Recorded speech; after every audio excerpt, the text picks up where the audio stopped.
La liquidité bloquée égale projet sécurisé.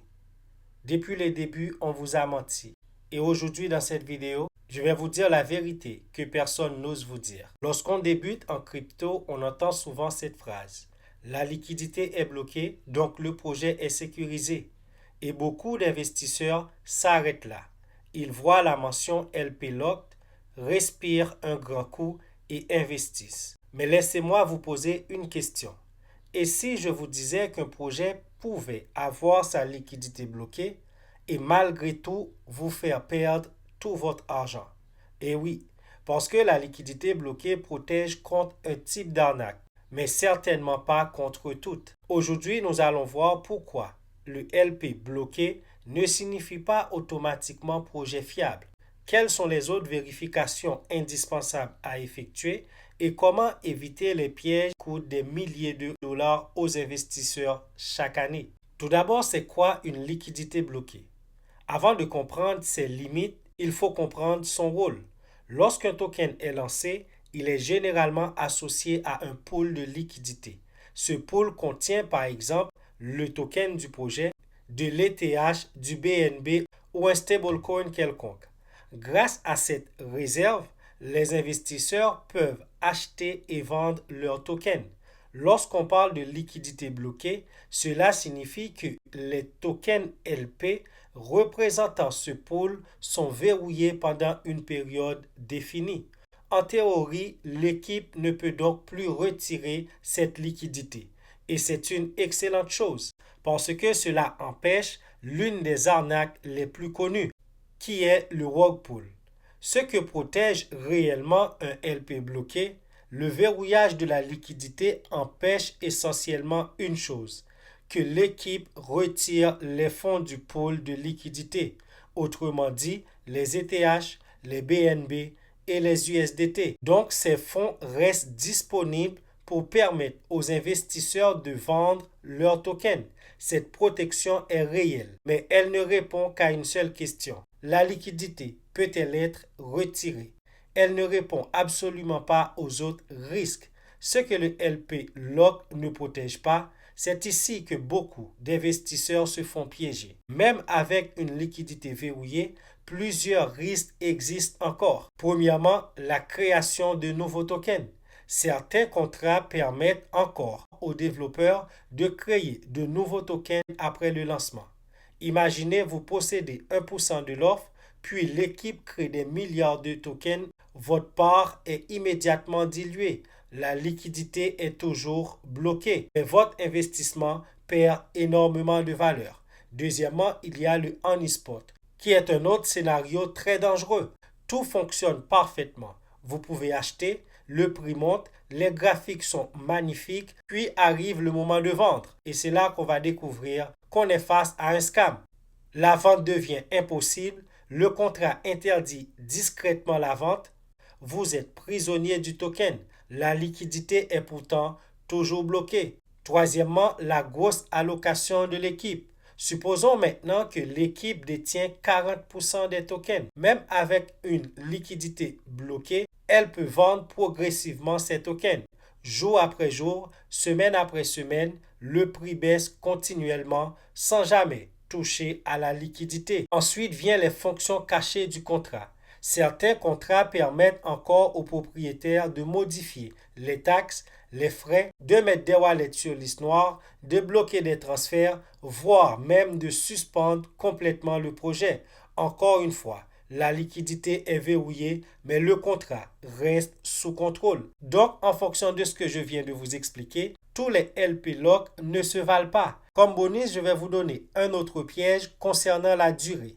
Imaginez un projet annonce liquidité verrouillée. Cela semble rassurant, mais en regardant les détails, on découvre que le verrouillage dure seulement 30 jours.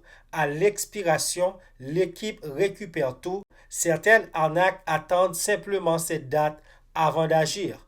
Autre exemple, seulement 40% de liquidité est verrouillée. Les 60 restants sont toujours accessibles. L'équipe peut donc retirer une grande partie du pool. Sur le papier, la mention LP Lock est vraie. Dans la pratique, la protection est très limitée.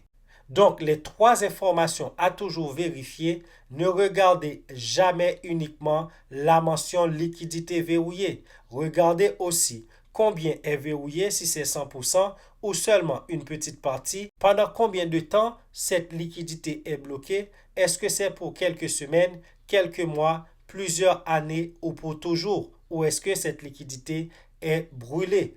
Est-ce qu'on peut annuler le verrouillage? Certaines plateformes permettent de vérifier directement ces informations. Il faut toujours privilégier des données vérifiables directement sur la blockchain. Et sur mon site, le lien est dans la description de la vidéo. J'ai des plateformes que j'ai mis qui peuvent vous aider à vérifier ces informations.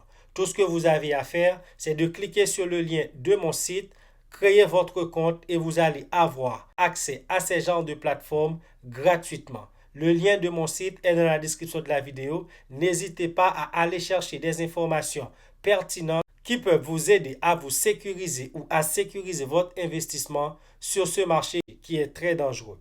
Allez sur mon site, vous allez voir les outils qui sont disponibles. Les autres vérifications indispensables à vérifier, une fois la liquidité est validée, le travail commence réellement. Vérifier si le contrat est audité. Les développeurs peuvent-ils créer de nouveaux tokens? Les tokens de l'équipe sont-ils verrouillés ou acquis progressivement? Le propriétaire du contrat possède-t-il encore des privilèges? Les wallets principaux sont-ils repartis correctement? Le contrat est-il renoncé lorsque cela est pertinent pour le projet? Plus vous cochez de cases, plus les risques diminuent, même s'il ne disparaît jamais complètement. Le piège psychologique à éviter, c'est que les escrocs savent exactement ce que recherchent les investisseurs. Ils savent que beaucoup regardent seulement la liquidité bloquée, puis investissent immédiatement. Ils mettent donc cette information bien en évidence, tout en cachant les véritables dangers ailleurs. C'est exactement ce qui rend certaines arnaques aussi efficaces. Personnellement, je considère le LP bloqué comme le premier filtre, pas comme une validation finale. Si un projet refuse de verrouiller sa liquidité, je passe généralement mon chemin. Mais si elle est verrouillée, je continue mon enquête, car la vraie sécurité vient toujours de l'ensemble des vérifications, jamais d'un seul indicateur. Et c'est pour ça qu'il est essentiel de vous abonner à ma chaîne pour ne pas manquer ces genres d'informations, ces genres d'outils et ces genres de protection. La liquidité bloquée reste une excellente pratique. Elle protège contre une attaque bien réelle, le retrait de la liquidité, mais elle ne garantit ni l'honnêteté de l'équipe, ni la qualité du contrat, ni la répartition des tokens, ni l'absence de fonctions malveillantes. En crypto, les meilleurs investisseurs ne s'arrêtent jamais au premier signal rassurant. Ils vérifient, ils analysent et ils regroupent les informations, car ce sont souvent ces quelques minutes de recherche supplémentaires qui font la différence entre un investisseur réfléchi et une erreur coûteuse. Si cette vidéo vous a aidé à mieux comprendre les limites d'une liquidité bloquée, pensez à laisser un like, à vous abonner et à activer la cloche. Sur cette chaîne, mon objectif est de vous aider à repérer les opportunités, mais surtout à éviter les pièges qui coûtent cher aux investisseurs. À très bientôt pour une nouvelle vidéo.